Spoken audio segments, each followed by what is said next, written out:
From the city of Peaky Blinders, Birmingham, England, I would like to introduce you to Paddy Danda. As the world becomes more automated and the robots take over, it's imperative that we build the right human skills for the future. So pull up a chair, grab a samosa or two, and make yourself very uncomfortable.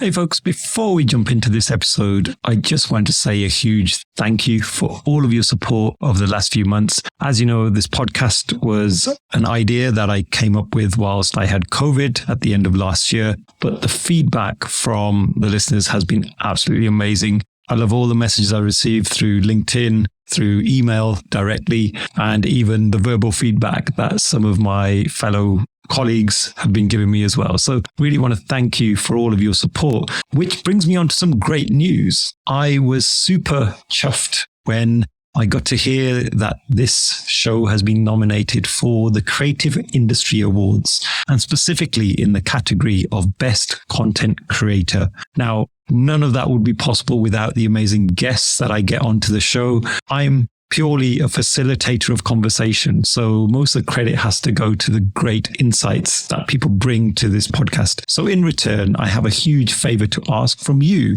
If you could please cast your votes for me following the link in the description on whichever platform you're listening or watching this podcast episode on, that would be hugely appreciated. I have no expectation of winning any award. However, it would be great to be able to ramp up some support. And votes close on midnight on the 28th of August. So please do get in your votes before then. So if you click on the link, scroll down to the Best Content Creator section, and you'll see my name somewhere in the list. And then if you submit your vote, that would be much appreciated. And thank you once again for supporting the podcast. Now, let's jump into the episode. Hey folks, thank you for joining us for another episode of the Superpowers School podcast. I'm your host, Paddy Danda. And today I have the amazing Todd Cherches, who's the CEO and co-founder of Big Blue Gumball, an innovative New York-based leadership development and executive coaching firm. He's a member of Marshall Goldsmith's MG100 coaches. Todd was nominated by Thinkers 50 as one of the 8 global finalists for their 2021 Distinguished Achievement Award for Leadership. He's also currently ranked number 37 on the Thinkers 360 list of the top 50 global thought leaders and influencers in the field of management, as well as number 17 in the field of design thinking. Todd is a 3-time award-winning adjunct professor of leadership at NYU in their School of Professional Studies division of programs in business, as well as a lecturer on leadership in various programs at Columbia University. Lastly, Todd is a TEDx speaker. He has an amazing talk called The Power of Visual Thinking. And he is the author of the groundbreaking book, Visual Leadership, which I have right here, which is all about leveraging the power of visual thinking in leadership and in life, which was published in 2020. So without further ado, I want to welcome the amazing Todd Cherches to this episode. Hey, Todd, how you doing? Paddy, great to be with you. It was visual thinking that brought us together across the pond. So yes, definitely. Yeah. And do you know something, Todd? That's probably the biggest and longest intro I've ever done on this show. So it just shows the amount of accolades that you've got. I'm just old and I've been around for a really long time. So it could be one or the other or both. The last bit I missed off there was I feel like we are friends as well, because I'm really grateful for this connection. And we've had you on the Visual Jam. Those of the listeners that follow myself and the amazing Grant Wright on the Visual Jam, which is a visual thinking community that we co-host. You've been a guest on there as well. So we've had lots of interaction before today. Yes. Yeah, through social media and LinkedIn. It's like, it feels like juggling between you and Grant and a number of other people who I met on the Visual Jam. It's like we have this amazing global community of visual thinkers, visual communicators. My focus on visual leadership, as is in the title of my book. So yeah, it's all about how do you get people to see what you're saying? And that's one of the things that brings us together. And yeah, we formed this friendships, personal friendships, which have been really nice as well. Yeah. And I always love your bookshelf behind you there. It's just like full of books and just so intriguing. I wish one day I can pop over to your part of the world and actually check out some of those books as well. Yeah, I'm going to open up the Todd Cherches business library and you could check out a book, and as long as you return it. Yeah, I'm a business book addict. I hate to give away my age, but back in 1998, I was working for a leadership training company and they hired me to revamp their mini MBA program. And even though I had managed, I didn't really know anything about management and leadership. So I just had to start reading all these books, and I got hooked because I've had so many horrible bosses. That's the main theme in my life, horrible bosses that drove me into management and leadership development. But reading all these books, and I started reading tons of them, and I continued the habit of reading one a week since 1998, so 20 plus years. So my library, my shelves are overflowing. This is one of my many shelves, but I've read about 1,200 or more business books focusing on management, leadership, communication, etc. over the last 20 plus years. Hang on, Todd. Hang on. Did you say since 1998 you've been reading at least one book a week? Yes. Yeah. Some weeks I've read 2 or 3. Other weeks I may have skipped. Some of the longer books, like Adam Grant's book, Think Again, will take a couple of weeks to get through. But I'm always juggling 2 or 3 at one time. But sometimes on a weekend I'll read 3 books. So that's the average, though, 50 a year over 22 years. Whatever. I wasn't a math major. I was an English literature major. So whatever that works out to be, you could do the math. So it's phenomenal regardless of the numbers. So that's fantastic. So Todd, let's focus on your career and the lead up to the book. So could you share your background? And I'd love to know where it all started. Sure. Well, actually, speaking of visuals, this is my visual bio. This is my resume in a visual stepladder form. So I'm not going to walk you through all 30 plus years. Actually, I'll go back to age 5. So in my TED Talk, and in my book, I mentioned when people would ask me, Todd, what do you want to be when you grow up? I would say, I want to be Superman. And you're wearing my shirt, and I happen to have my Superman mug right here. And then people would laugh and say, all right, that's a great aspiration. What if you can't be Superman? Then what would you be? And my answer was, all right, then Batman. So those are my only 2 career aspirations as a kid. In fact, I still have them following me around. This is, so Superman and Batman, because I know the theme of your shows is, what's your, superheroes and what's your superpower, right? Visual thinking is my superpower. So Superman had X-ray vision. I have the power of visual thinking. And Batman had his utility belt, and I have my tool belt of visual thinking tools, tips, and techniques that we'll talk about later. So in a way, I've gotten to realize that 5-year-old vision of being Superman and Batman combined into one. So, but going back a little further, my dream was to work in television. I was obsessed with television, including shows like Batman and Superman. Got an English literature degree. I was very into reading, and even then, as a kid. So between television and literature, one of the common themes was storytelling, which is something that I use in my everyday work right now, right? It's all about, we are each the hero of our own life story, right? So stories have beginnings, middles, and ends. There are villains, victims, and heroes. There's a quest or a goal. There are obstacles, barriers, and challenges that stand in the way, right? There's a resolution. There are lessons learned, right? It's the hero's journey. So what's interesting is that theme carries through my whole life and my whole career. So I started out, my first job was at Ogilvy and Mather Advertising in New York. I did that for a year. But if you want to work in the TV industry in the US, you really have to be, not so much now because there's more done here in New York, but you need to be in Hollywood. So I packed up, I packed my bag and my capes, flew out to LA, and I spent 10 years in LA. I worked for Disney and CBS developing TV shows. I was a project manager in the theme park business.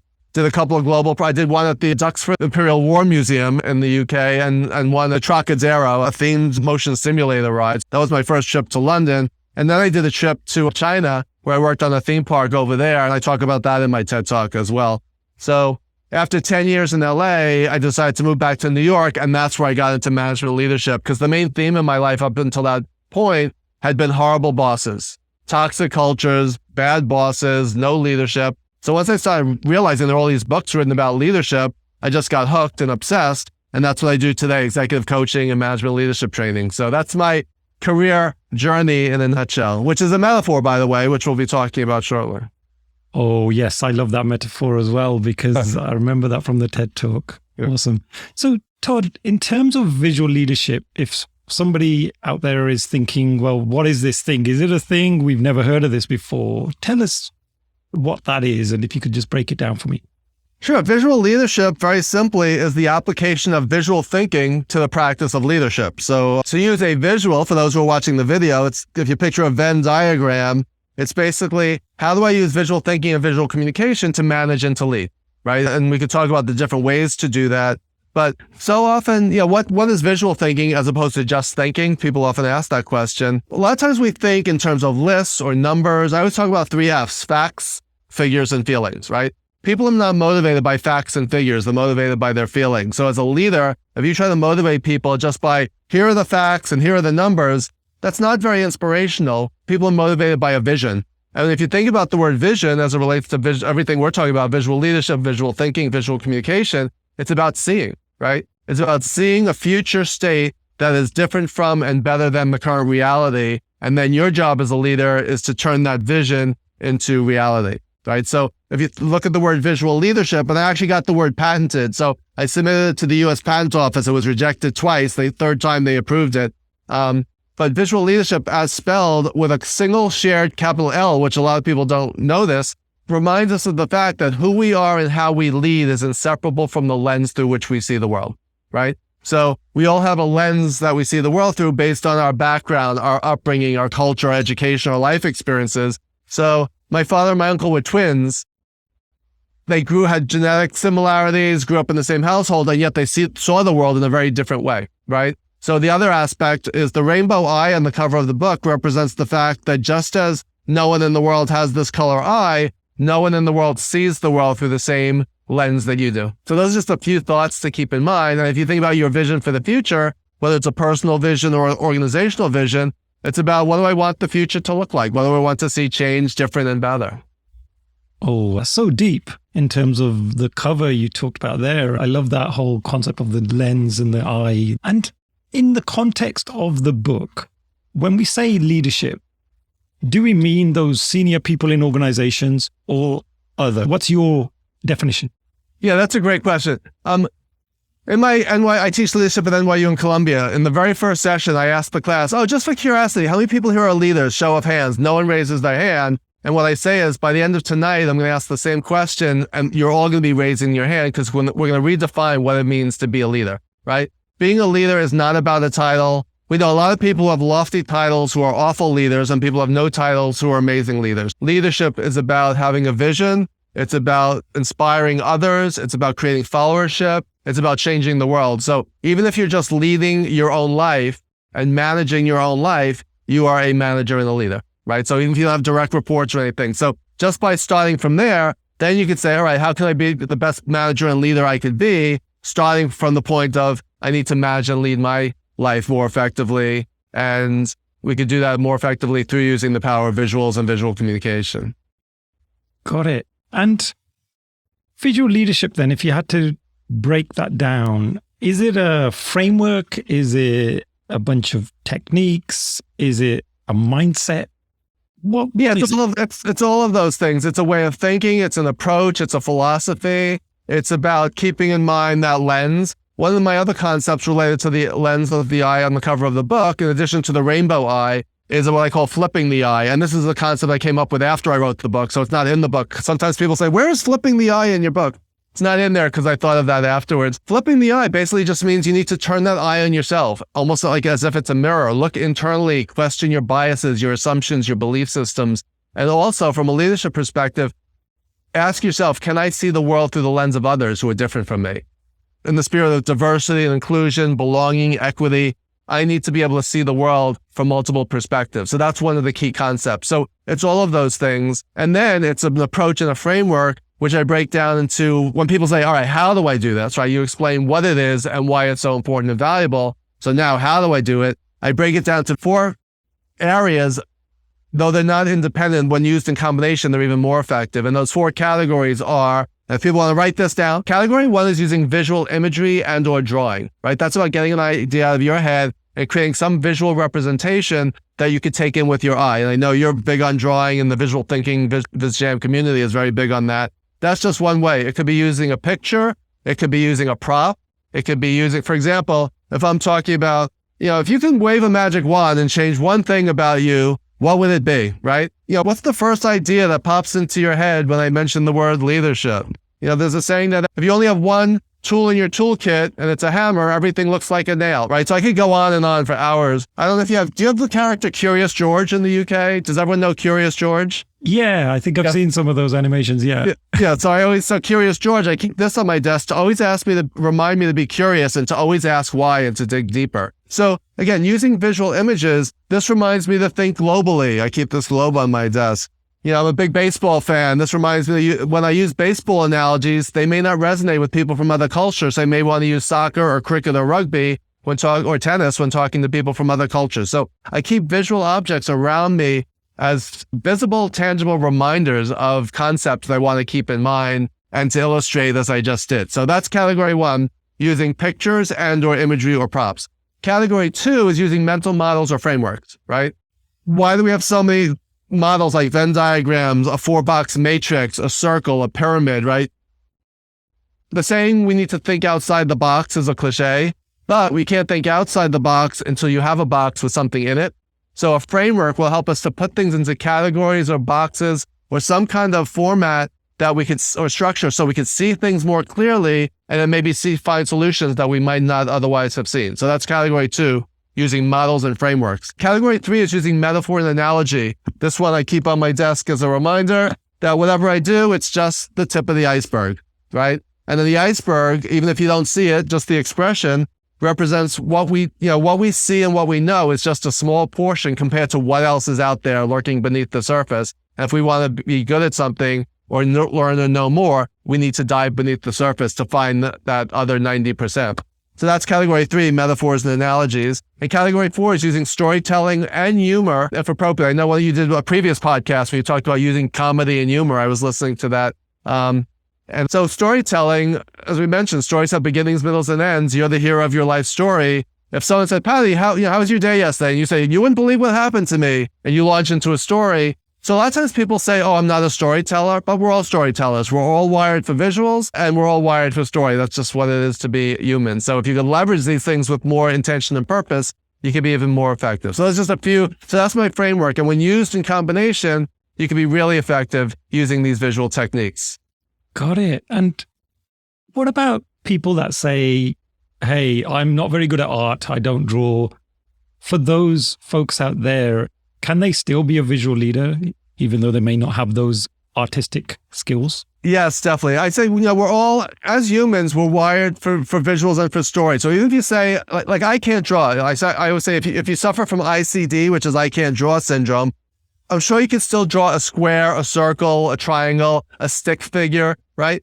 It's not a test of your artistic abilities. It's a test of your ability to use your right brain, rhythmic, the creative side in a visual way. So you can still use props. You can still use PowerPoint slides. You can find a picture that represents your idea. So even if you can't draw, so don't ever limit yourself by saying I'm not visual or I'm not creative or I can't draw. So another visual to represent that. If you keep your mind closed and say, this isn't for me, you're not going to be able to leverage the powers. But if you open your mind, you'll create all this space inside to explore new ways of doing things. So there you go. That's another visual illustration of what we're talking about. And you're not even drawing anything, which is great. Like all of these props you're putting up on the video, for those of the listeners that are actually watching this in video format, you've been popping up all of these different props and without really even pulling out a pen or paper. So Exactly. Yeah, a visual could be body language, I guess, as well. And you could use different expressions. Yeah. I talk about, I always say it's like playing Pictionary and charades, right? You could still,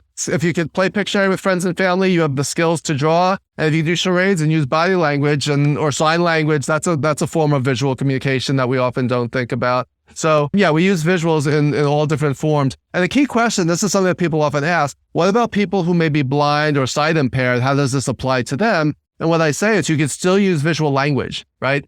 You may not be able to take in information through your physical eye, but you could take in information in your mind's eye. And Shakespeare, having been a Shakespeare major, Shakespeare in the play Hamlet coined the term to see something in your mind's eye. When he saw the ghost of his father, he didn't know if it was a figment of his imagination or a real apparition. So when he said, I think I see my father in my mind's eye, that's a great phrase. It's a great metaphor because it's not your physical eye, but you see it in your brain, right? So that's how you can still use visual language, metaphor storytelling, even if you can see something physically. So like you're saying, some people may be listening to an audio podcast of this and not watching the video. They can still picture what we're saying as they're hearing it.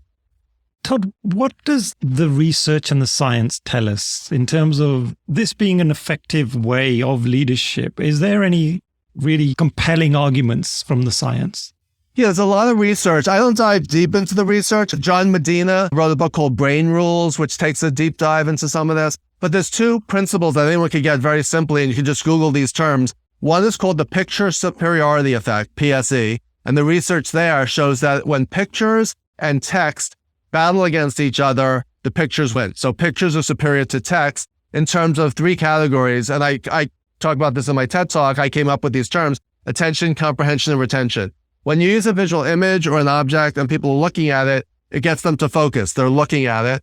It gets them to understand. Like, I can explain to you how to get to my apartment on the Upper East Side of New York from the airport verbally. But if I send you a map, then you'll look and I say, okay, here's the airport. Here's where you live. I see where it is. I now understand where you live relative to the airport. And comprehension, attention, comprehension, and retention. Retention, you'll remember a visual better than if I just explain something to you verbally. So in that way, that's an example of the picture superiority effect in terms of attention, comprehension, retention. And the other principle at play is called dual coding theory. That's DUAL as in two. When you use pictures and text or numbers in combination, that's more powerful than either on their own, right? So for example, let's say someone sent you a LinkedIn invitation, but there was no headshot and you didn't know who this person was. Are you more or less likely to link in with them if they have a headshot or not?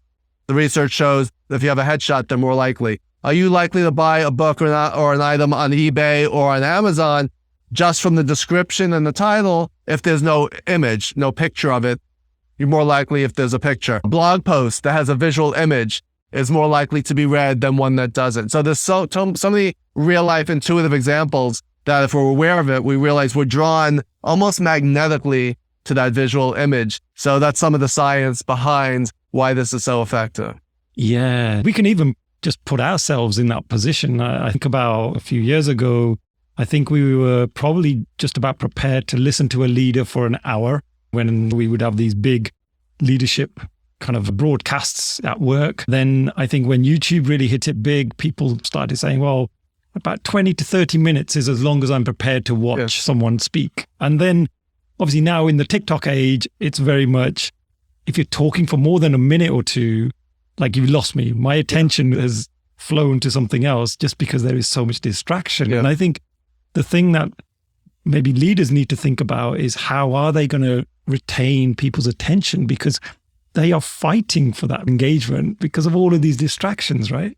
Yeah, if you're as a leader, if you're going to get up there and have PowerPoint slides that are just bullet points and you're just going to read off them line by line, people are going to be asleep by point 3, right? If you have visual imagery, and if you look at Steve Jobs' presentations and the work with Seth Godin and people who leverage visuals, it's much more powerful, it's much more compelling. And we all know that. We've all been in really bad presentations, and then yet many people subject other people to those same bad techniques, and then they wonder why people zone off or weren't paying attention. So we really, like you're saying, we're bombarded by so much information. We have our phones within arm's reach all the time. So if we get bored, we can check our phones. Think about being on a Zoom call where everyone has their cameras off, right? And if you've ever delivered a presentation like that, you're not getting any visual feedback. So if you say something funny and you don't see any smiles or hear any laughs, so there's a completely, that visual connection is so important if you really want to connect with people. Like, let's say the visual jam, let's say that was all on audio and there was no visual. Think how different that would be if we weren't seeing each other's faces and using that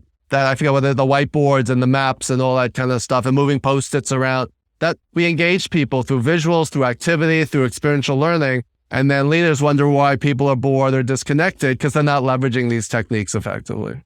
Yeah, no, absolutely. I remember when we first went into lockdown, I had to deliver some training with a cohort of about 12 people, and they were from different countries. And for 2 whole days, I literally had to speak to their avatars because nobody wanted to put on their camera. And I was trying to encourage people to put them on, but I couldn't mandate it. It was something that we couldn't mandate. And you appreciate there are times when people can't put them on because of maybe bad bandwidth or other reasons. But I literally saw no one's face for the whole 2 days. And you're right. If someone's asked me a question through audio and and I'm starting to answer it, I have no visual cue as to whether it's making sense or maybe it's just flying over their heads, and I'm not getting that feedback as an instructor, and it becomes much more challenging, doesn't it? Yeah, you're not getting any feedback. And, are people smiling? Are they quizzical? Are they confused? Are you not getting, because similarly, I was teaching my NYU leadership class. I teach in the HR master's program for 7 weeks of a 14-week course. And then the pandemic hit March of 2020, and we immediately had to go to Zoom the next day. And I had never used Zoom. I had been on Zoom, but I had never. So I had to quickly learn, how do I make this experiential, interactive? And like you're saying, at first students were hesitant about putting their cameras on.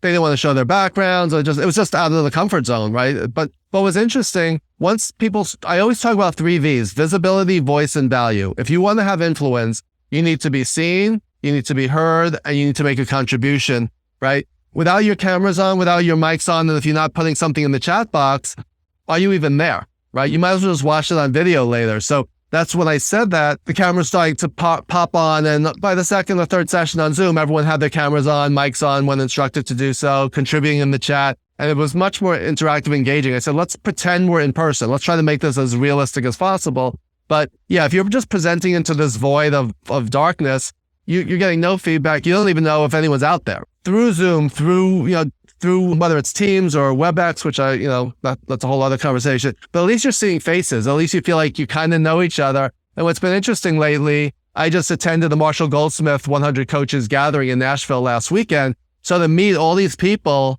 who I had only known on Zoom for the last couple of years was so amazing. We felt like you kind of know each other, but just that seeing each other face to face just changes that dynamic of that relationship. So it's just so important to make that visual connection with people and with ideas and with things. Yeah, no, fully agree. So Todd, going back to the book, I know it's full of tools, techniques. I mean, I love all of the different tools in here. It's a very practical book. Thank you. Could you share some of those or some of your favorite tools and techniques? And also just a little bit about the structure of the book. Why have you structured it in the way that you have? Yeah, it's structured in terms of the framework that I just described. So there's an opening that talks about, what is visual leadership, why visuals, etc. Then I have a section on using visual models. So I have some of my favorite models from my NYU class, from my coaching practice. So those are the frameworks, tools, tips, and techniques. Then I go into metaphors. So those are the more fun kind of one is called the elephant in the room, right? So what does the elephant represent? The elephant represents something that's there that no one wants to talk about, right? So I tell the story in the book. One time I was brought into a company to do management leadership training, and that very morning, the company was acquired by another company, and people were told that half the people there would be laid off, right? Imagine walking in having to do a leadership training under those circumstances when people just got that news. So I kicked off the training, and I was like, hey, how's everyone today? And this and that. And everyone was just not there. And I finally hit the pause button. I said, let's put things down. I said, there's an elephant in the room. To pretend it's not there, we're doing each other a disservice. We had a conversation. How are people feeling? How are you going to be impacted? And one of the things that came out of it was that if you are one of the people who's going to be laid off, this training is not less important. It's more important because you're going to start going for other job interviews. You're going to start needing to sell yourself, come across as a leader. So once we addressed the elephant in the room and reframed it as, hey, you're going to need this whether you're here or not, I got everyone on board with the training and it went great, right? So, but if you don't address the elephant in the room, then it's just this gigantic thing taking up space, and it's an obstruction and it's a distraction. So just that metaphor of what's the elephant in the room reminds us of, we're trying to focus on something, but is there anything external that we brought in with us that may be blocking us or standing in the way? Right? So that's just one of many examples. So one of my other metaphors I call yellow ball leadership. When I was growing up, I would throw a red ball, a yellow ball, and a green ball. And I would tell my dog to bring back the yellow ball. And she would bring it back. And people would say, oh, she's so smart. She always brought back the yellow ball for whatever reason. It had nothing to do with the color. It was like a different texture. There was a bell inside and she loved that yellow ball.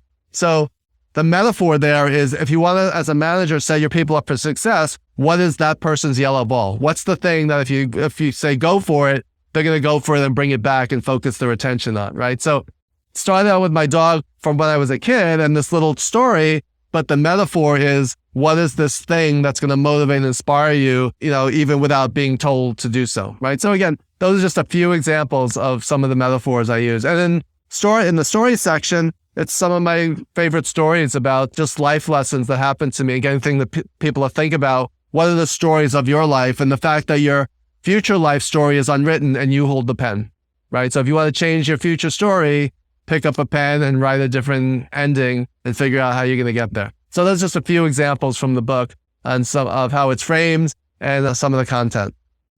Excellent. So if somebody was interested in the book and they read it cover to cover, what change are you hoping that they will make in their life? Yeah, well, one is just being more aware. Like, a lot of what I'm talking about is common sense, but there's a saying by the Revolutionary War guy, Thomas Paine, who said that common sense is not always common practice. Just because we know this stuff doesn't necessarily mean that we're going to use it or use it effectively or use it in different ways. So one is it makes you hyper aware of not only when you're using visuals, but when other people, for example, color, color coding. Color is all around us.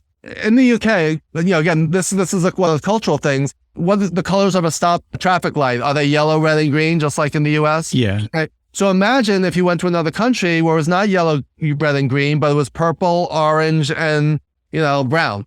Mm-hmm. How would you know which was stop, which was go, which was right? So color coding is so embedded culturally that it's a shorthand, and yet in another culture, in another language, things might be very different, right? So we always say that we're divided by a common language. Something not just spelling, but meanings in different languages and different cultures. So being aware of the colors around us, of frameworks, of how things are done, symbols, it's a big thing about symbols. So if we're more visually aware, we're going to be more visually intelligent. And then secondly, we can be more strategic, purposeful, and effective if we use our visual language and visual communication more effectively. So that's the main thing. If some people read this and say, oh, something happened to me and that reminded me of that chapter from your book, then it changes behavior. It changes the way we do things. So that's the main desired outcome, to make everyone a more astute and aware visual thinker so you can be more effective and more successful.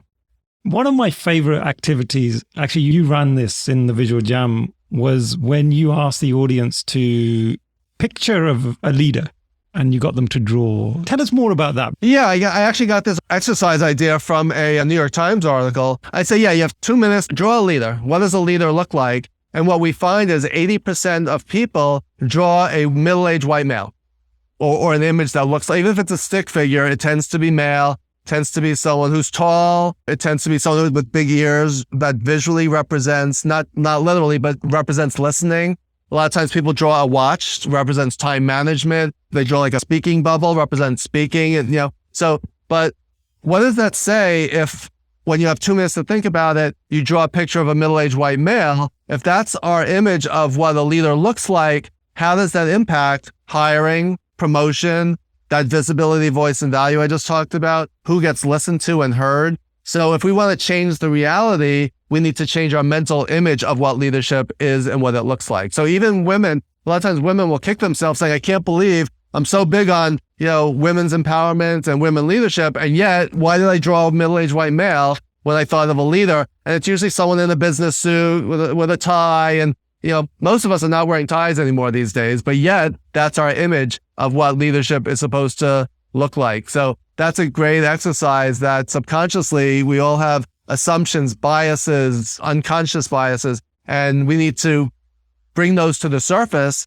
so that we can change the reality. It just reminds me of, I spent some time in India running some training for some folks in my previous job. And I remember we were talking about specialist roles in agile and agility. And it's not about more senior, but these were important roles in the team. And what's really interesting was whenever we talk about product owners and scrum masters, the females in the room would constantly refer to them as him. Mm-hmm. He. So what does he do, or what is his responsibilities? And I just found that really insightful, because it's kind of on a similar line in that, well, why aren't you saying her or she? And again, it's that bias, that subconscious bias that maybe they've been brought up with, to just assume it's always a guy. Yeah, it's embedded in our language. If you say, spokesman as opposed to spokesperson, right? If you change the language, you start to change the reality and the culture and the way people think, and then decisions that are made. And Right. So we need to break the stereotypes and the biases and assumptions if we want to make things different. And so often, what's interesting, visually, I used to work for a company before I got into management leadership development. It was a web design company. I was the head of business development in New York. I'm 6'4". I don't know what that is an equivalent in meters, and my CEO was about a foot shorter than me. So he was about 5'4". And I always walked in wearing a business suit, and he always walked in carrying his skateboard and wearing baggy jeans and sweatshirt. Who did people always think was the CEO when they were meeting us? The guy in the suit, the tall guy in the suit. Meanwhile, he was the CEO. He was my boss. He just didn't look the part, right? So again, that's an example of the assumptions that we make, and how it impacts decisions, how we treat people. That's why, we need to look at things through a different lens of when we're hiring or even where ideas come from, right? I tell one story in the book. When I was working at Disney, before I got my full-time job, I was just a temp, and I was just an assistant sitting and answering phones. And I had a great idea for something, but no one listened to me because I was just Todd the temp, right? Who are you to be contributing ideas when you're just sitting there answering phones? Meanwhile, I have a master's degree in communication. I had 5 years of experience in the entertainment industry, but I was labeled the temp, and therefore I had no voice, and no one had any willingness to hear what I had to say. So we need to open our eyes, our minds, and our hearts to what's right in front of us that we may be missing. Oh, what a great story. So, Todd, you're definitely not the temp anymore. I'm a long way since I was Todd the temp, yes. Yeah, and talk about a long way. So you mentioned right at the start in your TED Talk, you use a certain metaphor to describe your journey. Would you like to just tell us more about that? Yeah, I use a picture from inside a car, and the road ahead represents the future. The rearview mirror represents the past, and also reminds us to take the time to stop and to look into the mirror to reflect on who we are and how we are as leaders. And the dashboard represents our metrics. How do you measure success? Just as a car dashboard will tell you how fast you're going, how much oil you have or gas in the tank, what are your metrics for success? What is on your dashboard? And there's a saying, and this is a metaphor, measure yourself against your own yardstick. Don't try to be the next, Paddy Danda or Todd Cherches. What's you 2.0, right? So if you compare yourself to other people, there's always going to be people who are taller, smarter, funnier, better looking, whatever, richer. But if you compare yourself to your current self, then you can say, well, who do I want my future self to be? And that's one of the chapters in my book. Do things today that your future self will thank you for, and don't do things today that your future self will blame you for. So just before I finish off that whole gallon of ice cream, I say, will my future self thank me for doing this or blame me for what I'm about to do? And most likely, I lost 36 pounds a few years ago, and I've kept most of it off ever since. I always have to remind myself that future Todd is not going to be very happy if I finish this whole gallon of ice cream. So that's just a way of visualizing that person that you aspire to be and saying, is what I'm about to do going to help me achieve that goal? What a great way to look at things, Todd. I'm going to definitely steal that one. I think I need that in my life. Otherwise, I'll be kicking myself in the future. Easier said than done, but it helps to kind of be our own coach, right? If we talk ourselves, if we just hit the pause button, which is a metaphor, and stop and think for a second, we'll make better decisions for the long term.